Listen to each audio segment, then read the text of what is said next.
So little statements like that can help people kind of get back into their own skin. Physical movement. Some people use more tools like sage or crystals if you're into that kind of energetic clearing. But I find that once you get good at association and dissociation, you don't need any special tools. Again, you don't need the sage. You don't need the rituals. Our life is sacred.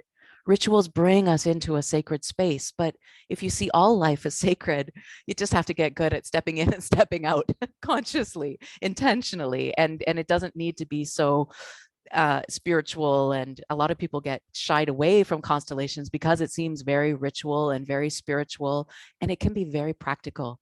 The programs that I've taken in Europe and the different conferences I've gone to in Europe, I was really surprised because everyone was just so matter of fact. They were so like on the ground and tactical and professional. They were still doing constellations, and it was very spiritual work that was happening, but it just seemed really like everyday stuff. And I was like, oh, it doesn't have to be all sage and whimsical and, esoteric. And I want to bring this to you guys too, that it can be very practical. You can be doing very spiritual work and nobody knows it. Life is a spiritual experience, whether you want it to be very matter of fact and practical, or you'd like it to be more spiritual, depends on the client you're working with, basically, how much or how little of the spiritual aspect you bring in. You're doing it whether you realize it or not.